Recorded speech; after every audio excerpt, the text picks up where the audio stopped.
Come on now. Who just lied about the Moorish side? Oopsies. Sorry about that. Oopsies. Sorry about that. Oopsies.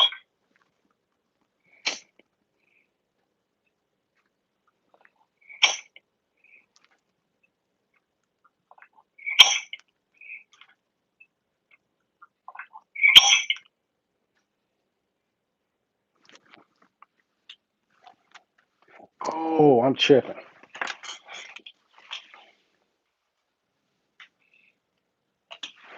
Okay. I gotta mute my side, duh.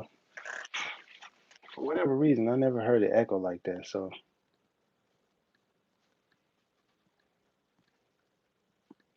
we're gonna keep it pushing. All right, let me just drop some links in here real quick, and I'm gonna give you an update on this Rise of the Moors, Wakefield Standoff situation. Drop some links in the chat for you. Some things you can click and watch on your own time. I'll put it in the description as well. Boom. And then actually, I'll let you. I'm gonna let this audio play real quick. Give some people to come in. This is the chief of police, updating the Wakefield Town Council about what had transpired. So we put you on for an update, but I think I speak for everyone, and they can put their own. We thank you so much for your leadership and patience and dealing with the very unfortunate Saturday situation of the 4th of July weekend. So please extend our thanks to your entire group and all the town meeting, or rather town employees who I know played a big role. But if you want to give us a little overview and update on that or anything else happening in the department, we welcome it. All right, sure. I can overview the incident itself. Sure, please. Okay. I'll take the basics here. At 1:20 in the morning on July 3rd, state police called Wakefield Police looking for assistance when they stop up on the highway. The troopers had some up there. They were specific, so we sent 3 officers. Sergeant Burnham, Officer Jancy, and Officer Peterson. Sergeant Burnham was the first to arrive, and when he got up there, the trooper on scene gave him a brief synopsis of what was happening. So the trooper rolled up on 2 cars that were in the breakdown lane. He thought that maybe they were broken down and they needed assistance. He was immediately met by 11 individuals who were dressed in camouflage gear, bulletproof vests, tactical gear, and were armed with long guns and handguns that were fully exposed. So to the trooper's credit, he kept his cool. He communicated quite well with these individuals. He was doing conversation about what they were doing, what their purpose was, where they were going. And at some point, he asked for driver's licenses and license to carry for firearms, and that's when these individuals took up the sovereign attitude that they did not have to adhere by our laws. So Sergeant Burnham, this trooper, and a sergeant from the state police spent probably close to an hour and 40 minutes negotiating back and forth with these individuals until it got to the point where it came to a head, and the sergeant from the state police told them more likely than not that they would be placed under arrest. It was at that point that 3 of the individuals could be heard loading their rifles, and 8 of them jumped over the guardrail into the wood line. And the wooded area that they went into backs up to Subaru Wakefield, and that's a very large wooded area. It connects to Parker Road, Elm Street, and it runs the length of the commuter rail all the way down North Ave. So recognizing the severity of the situation, Sergeant Burnham made the call to call up the Nemrut SWAT team, and they responded. They arrived probably around 3:30, and their role was to help set up a perimeter around the wooded area. So we stationed officers from Wakefield and the Nemrut SWAT team on Parker Road, Elm Street, some little side streets that are off of Elm back up to the wooded area, and along North Ave. So we had probably about 30 to 35 officers at our disposal at that time. The state police on the highway were continuing to negotiate with the leader of that group who remained on the highway. And there was a lot of back and forth. Some some of you may have seen the leader live streaming his communications back and forth. Fast forwarding ahead, two of those suspects that jumped over the guardrail at some point made their way out onto North Ave, and we were able to take them into custody on North Ave, right near the light lamp. One of them was armed with a handgun. Both had full body armor on. They were dressed in fatigues. Realizing that we had about a 2-mile perimeter that we had set up, and we just didn't have enough officers to do it. So we asked for more additional NEMLIC assets. They called out the motorcycle unit and the regional response team, and we probably got another 150 police officers to respond from cities and towns all throughout Middlesex County. The Middlesex Sheriff's Department sent some people as well. So that we were able to really secure all the side streets off of North Ave, all of North Ave, every side street off of Elm Street, all of Parker Road. There was an extremely heavy police presence. And then the decision was made probably around 10:30. The individuals that were in the woods came back out to the highway and returned to their vehicles. The decision was made at that point where they were all together to try and take them into custody. So with the help of the Wakefield DPW, who had attached 4 plows to 4 very large dump trucks. They went up the wrong way in the highway and blocked the highway for us, so there would be no escape route if they tried to get back in their cars to take off. And NEMLIC deployed what's called an LRAD. An LRAD is a very high-pitched audible alarm, which basically disables somebody temporarily. So they deployed that and were able to successfully take the remaining 9 people into custody. No injuries to any officers, no injuries to the suspects, so a successful outcome there. I'll touch on communications a little bit. All right, so that was just an update from the police chief via the Wakefield Town Council meeting.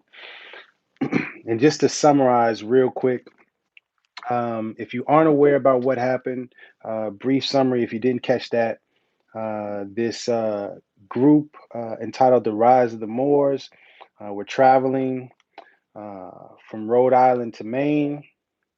They stopped over on the side of the lane to refuel one of their cars. A state trooper pulled up behind them, asking if they needed assistance. And when he approached them, they were all armed, fatigues, body armor, etc. They didn't have driver's licenses or any licenses to carry weapons. And it's key, more details are starting to be revealed. Something that I wanted to highlight, I did a little research in terms of where they caught 2 of the individuals that ran. And like the police chief said, after about an hour and a half of negotiating or discussion, I don't want to necessarily say negotiating, but discussion between the state trooper and the Rise of the Moors group, when the state trooper informed them that they were most likely going to be arrested, that's when 8 of them dashed into the woods, and 3 of them started loading up guns with ammunition. And 2 of the people that ran into the woods, they had got arrested, and they got arrested by a power plant area. And I looked on a map just to give a rough estimate, and it seemed about a mile from the freeway from where they stopped off. So 2 of them really did make a run for it. And as the police chief said, they used later in the standoff, the police deployed a high-pitch alarm known as the LRAD to take the remaining 9 suspects into custody. And the LRAD is a audible alarm that basically disables someone temporarily. That's what the police chief described it as. Again, though, the people that were arrested, if you don't know, Jamal Tavon Sanders Latimer, also known as Jamal Talib Abdullah Bey, Robert Rodriguez, Wilfredo Hernandez, also known as Will Musa, Alban El Kura, Aaron Lamont Johnson, also known as Tarif Sharif Bey, Quinn Cumberlander, who also was referring to himself by a different name. And this is coming from journalist Bob Ward of Boston 25, who was live tweeting from the court proceedings.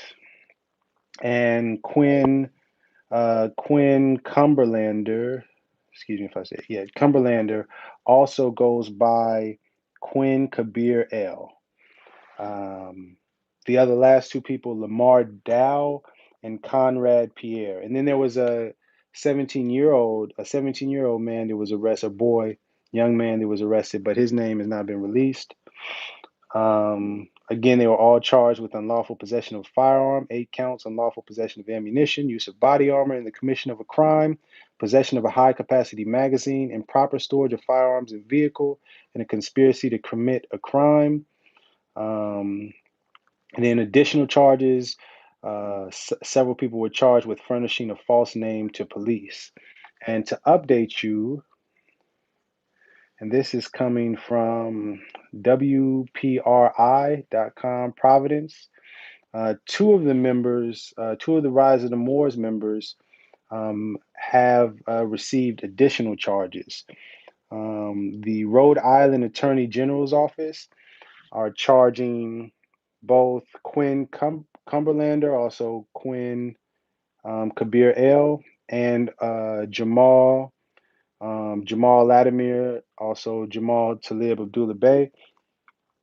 They are charged with additional charges. The AG, the Attorney General's office, obtained an arrest warrant for Cumberlander on 3 counts of providing false information to purchase a firearm, which is a felony, following a joint investigation with Providence Police.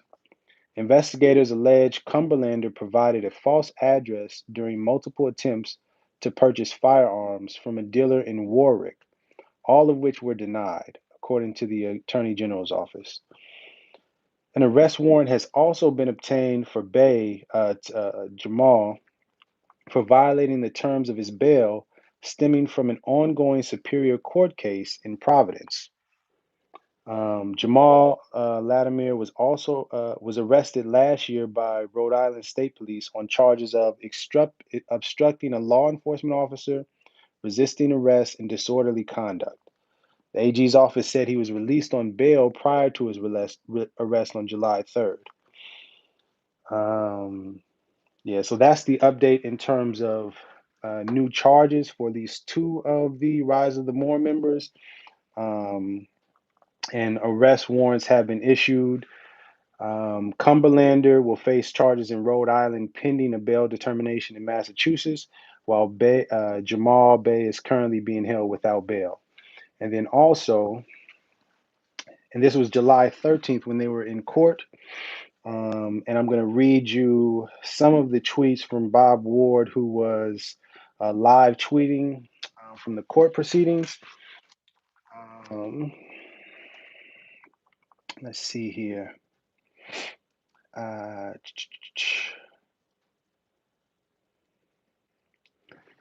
So on July 13th was the rest of the dangerousness hearings, 58A for Quinn Cumberlander, also Quinn Kabir L, Alban L. Couric, and Tarif Bey.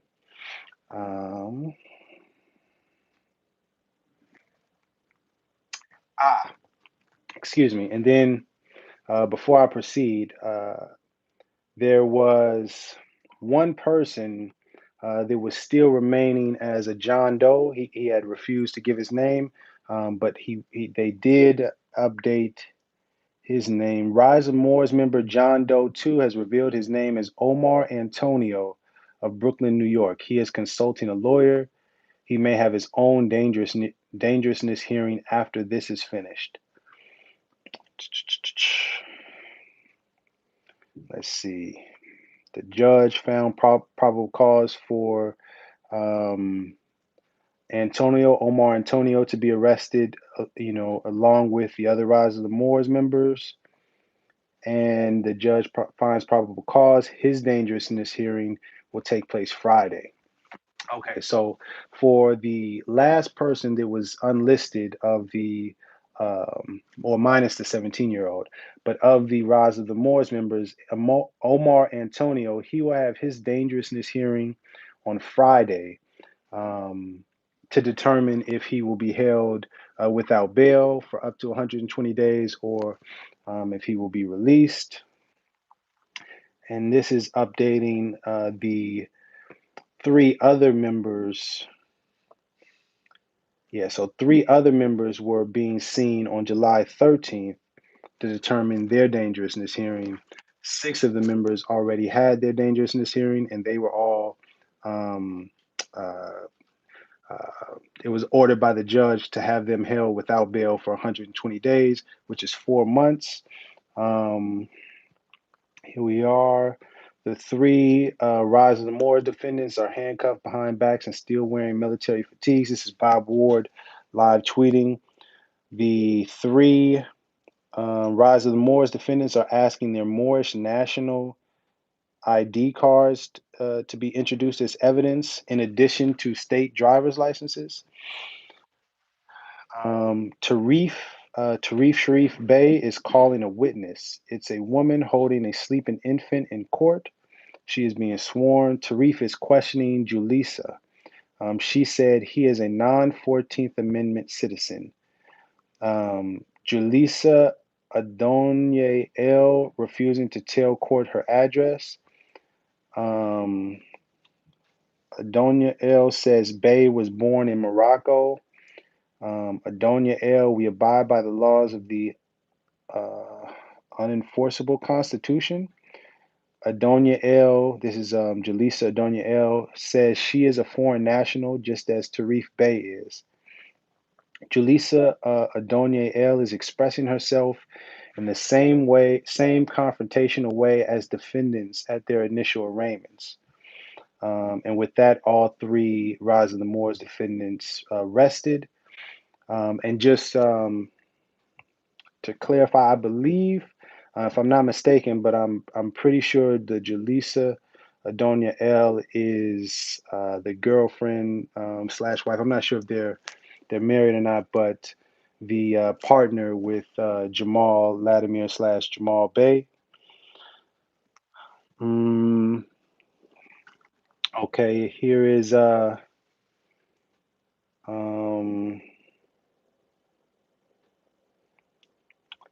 okay, here is Bob Ward tweeting again from the state. Now the state is speaking on their behalf and is saying this is a group that obeys laws it agrees with, and when it doesn't, it cites out of context court cases.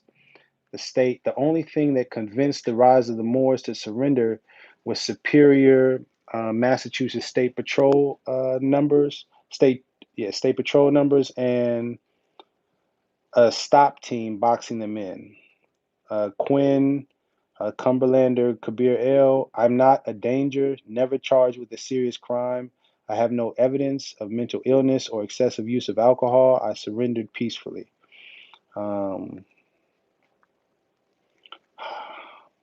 Quinn Kabir worked as an Amazon driver 6 days a week. I lived in my truck. Also says he has 4 kids. The oldest is 17. Albin L. Couric said, I have no violent crimes on my name. I am not dangerous.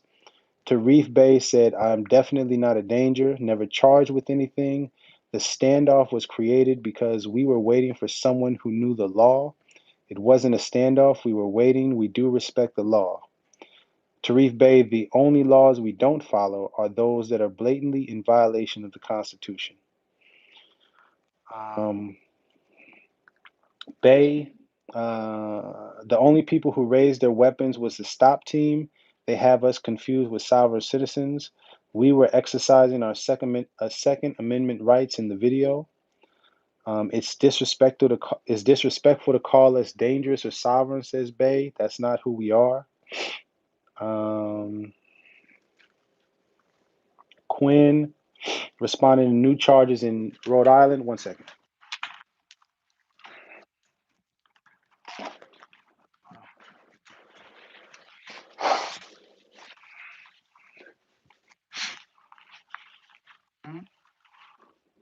Hold on. Almost done, Jim.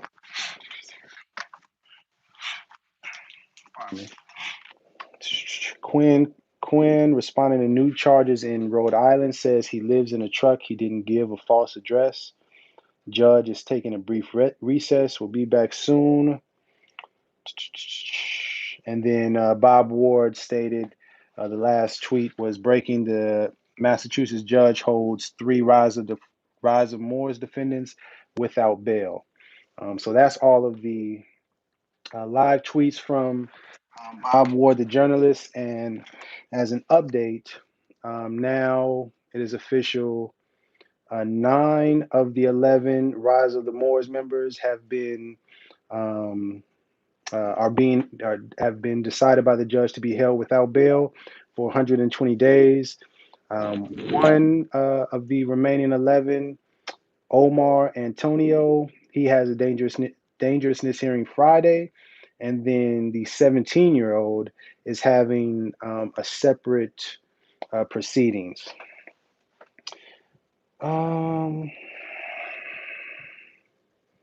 I believe, let me check my notes here.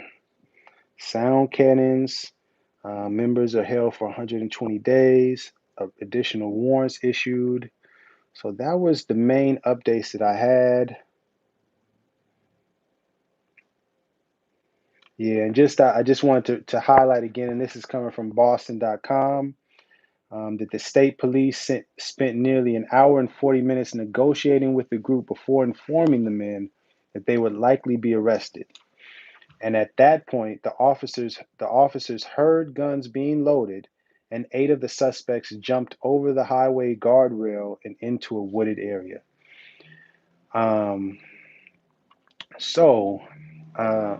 With more information being revealed about the case, it's starting to paint a better picture of what happened.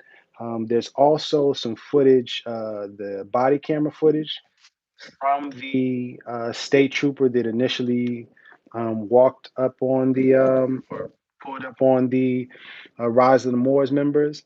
And I think what I will do is grab that footage and see about uploading that as well.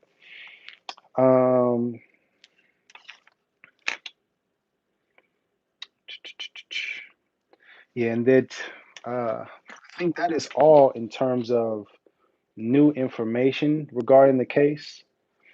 Yeah, it's an unfortunate situation. Again, to clarify, just for anyone that may be watching this and confused about who are these Rise of the Moors and are all Moors like the Rise of the Moors organization and group, to clarify, no, that group does not represent all Moorish Americans. In fact, the things that they teach go against the teachings and the principles that true Moorish Americans stand for and represent.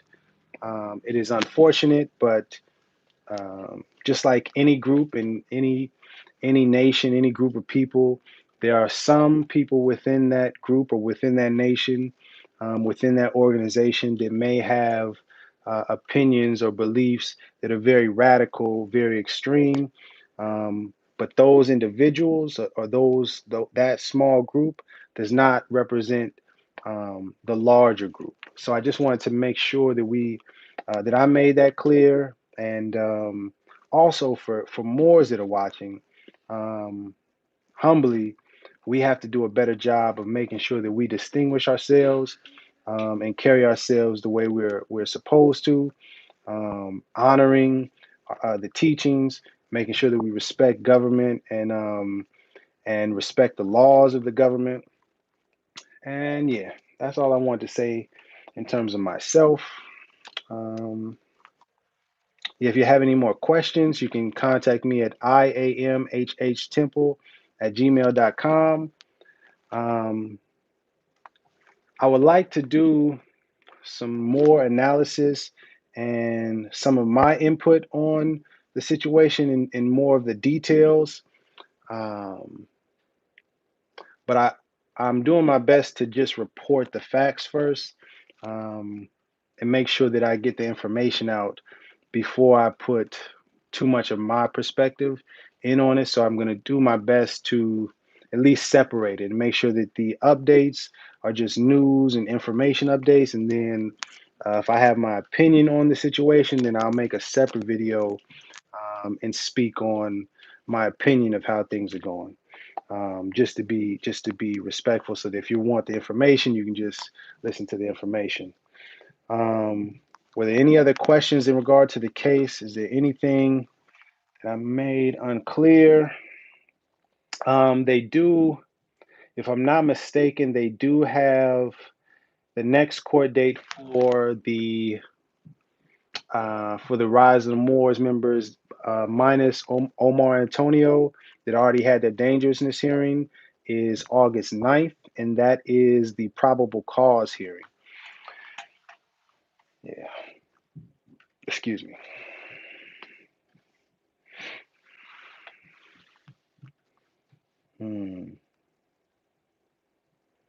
What do they think that's radical or against the teachings? It's not enough to just say they don't. Miss V, well, just to be very clear, Moorish Americans, we were taught many different things about history, about law, government, about creed or religion, from a person named Noble Drew Ali. He was the founder of the Moorish Science Temple of America, the Moorish Divine and National Movement. He was the one that helped teach the so-called Black African American people of color. He helped teach us who we are, our true identity before we were enslaved.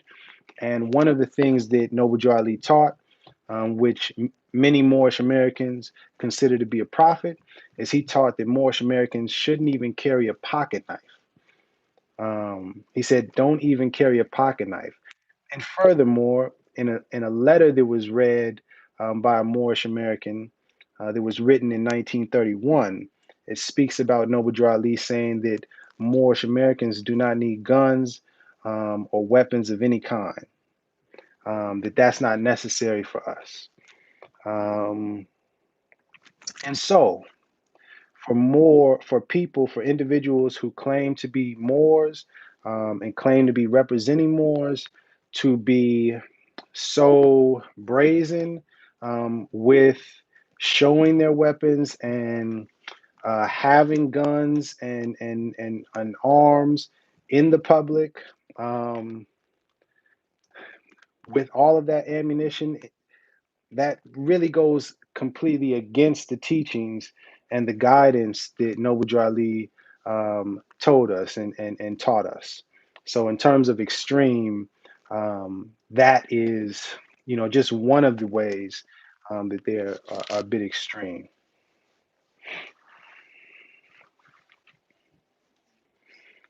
or radical and goes against the teachings. Because if we aren't even to carry a pocket knife, there's no way we should be carrying um, assault rifles, pistols, shotguns. Yeah, that doesn't jail.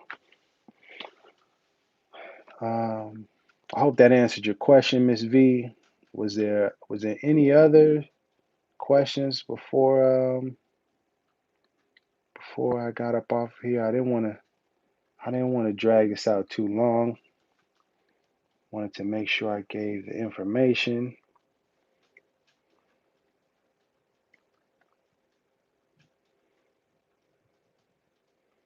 Yeah, I don't see any other questions. So I think we are good. Oh, actually, that was the other thing. One other fact that I learned, and I should have looked this up beforehand, so I apologize. But someone was reporting that from where they left their trip to where they pulled over to the side of the road was about 65 miles, 65 miles. And the person reporting that brought up the point that it seemed very odd that they were going to be going on a training mission and going on this journey from Rhode Island to Maine, and that they would run out of gas after only traveling 60 miles, and would have been necessary for them to pull over and stop and refill, and I thought that it was a bit odd that they didn't fill up the gas, fill up the cars with gas before they left, but I didn't look into how far they traveled, and to only have traveled 60 miles before having pulled over. Personally, I literally just came back from a road trip with my little ones. We drove down to San Diego and Long Beach here from the Bay Area and Oakland, and to think that I would start that trip without filling up the gas first, knowing I was going to be on a journey, it seems a bit odd. So, and especially to run out of gas after only travel 60 miles. Um, but yeah, that is that. Thank you all for watching. As more news, probably August 9th, unless any other breaking news happens before then, I'll give another update August 9th when they have the probable cause hearings for the rise of the Moors. Um, okay. Oh, man. Appreciate the question. Excuse me if I don't pronounce the name correctly. Uh, Elazar Yasharala. My apologies if I didn't pronounce that correctly. That's a tough one for me. But the question is, Shalom Ak, how would you have handled it differently if it was you that is? Um, I appreciate the question. Personally, for me, hold on one second. Hey, Cam, thank you. Personally, my apologies. But personally, if it was me, one, I wouldn't have been, I don't believe in owning or getting guns and needing weapons like that of any kind in the first place. But putting that aside, putting that belief of mine aside, if I was traveling with them and they had guns, um, first thing first, I would have looked into every state that we would have been traveling through, um, double check, triple check the laws about firearms and weapons and traveling with weapons. I would have probably contacted um, somebody in the state police to just double check and triple check with them, letting them know, hey, we're going to be doing some traveling through. This is who we are. We just wanted to make sure that we're doing this the proper way. Do we have everything? Just to give you a heads up. So if we do come in contact with a state trooper or a police officer, it won't be a misunderstanding and someone can, and the situation can turn left. And I think that would also show some good faith. So if something were to happen, when they called into dispatch or to their superiors, they would say, actually, you know what? We spoke to this person already. Da da da da da. They should be good to go. Hopefully. Um, but if it did get to the point where something happened and the police approached us, we didn't contact them before.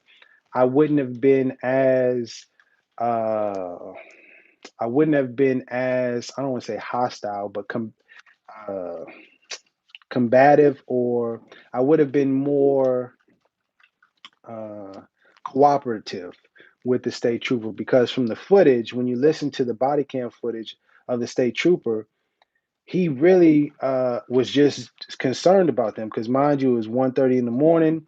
He was just checking to make sure that they were okay because they was pulled off to the side of the road. And even when they approached him with the guns, he wasn't immediately hostile or aggressive or anything like that towards them. He was pretty rational and calm and collected. Just wanted to know what was going on, uh, you know, and asked for some identification because he's seen a group of people with guns.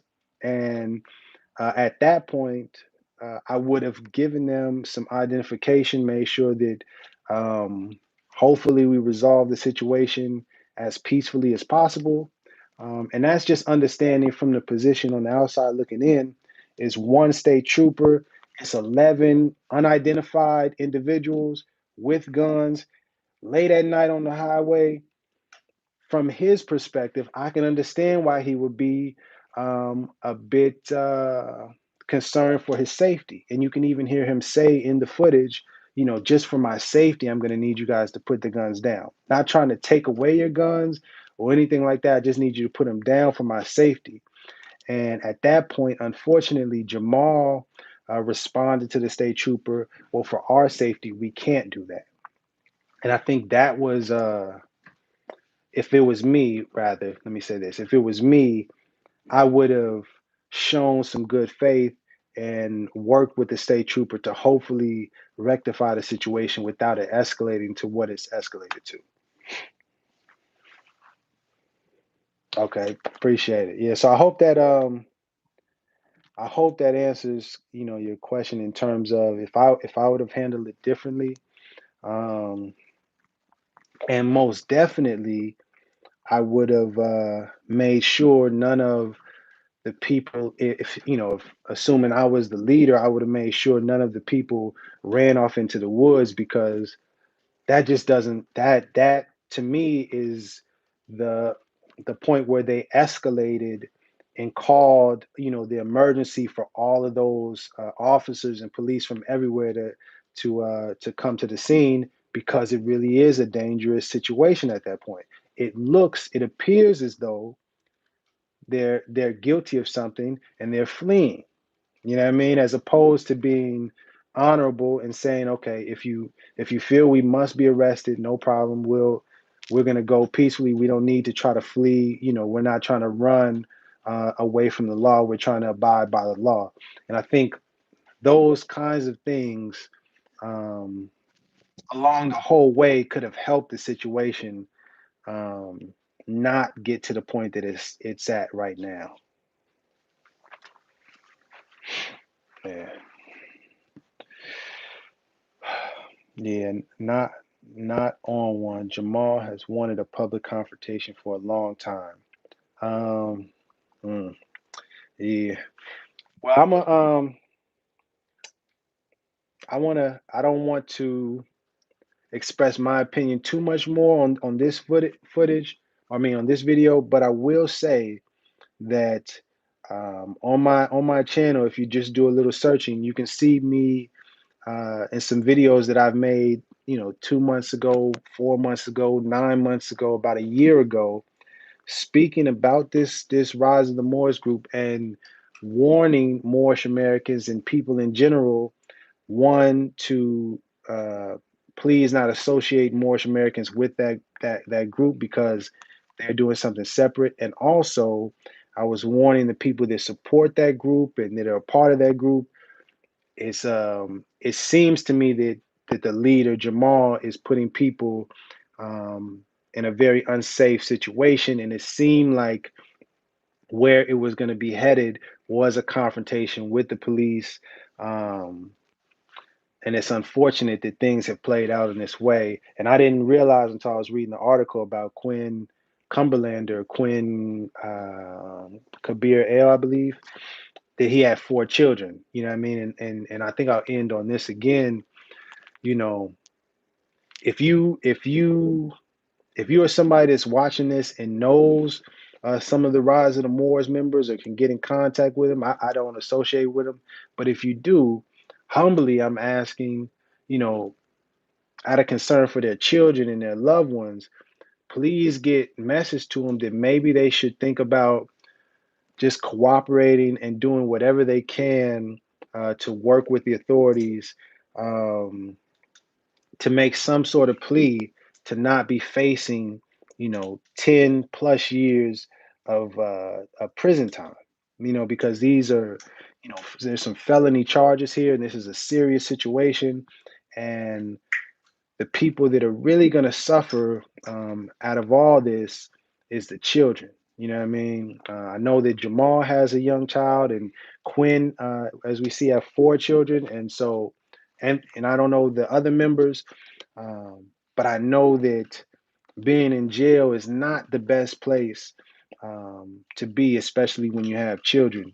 You know, so Maybe if you know humbly, if you can get that word to them that maybe they should consider, instead of trying to be confrontational and you know do what they're doing, that maybe they should try um, a different route.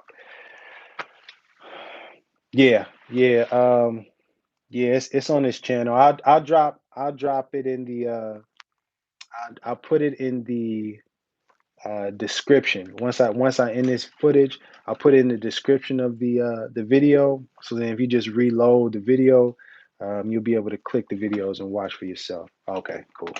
Or if you just search the channel for Rise of the Moors, it should pop up. Um, so with that, I think I am done. Thank you very much. Again, my name is Rami Salam El. If you need more information about the Rise of the Moors case, or you have more questions that I didn't cover, email me at iamhhtemple@gmail.com, or you could just drop a question in the comment section. Um, yeah, that's all I have. Um, love instead of hate. Love is the key. Um, thank you. Have a great day. Peace. Shalom.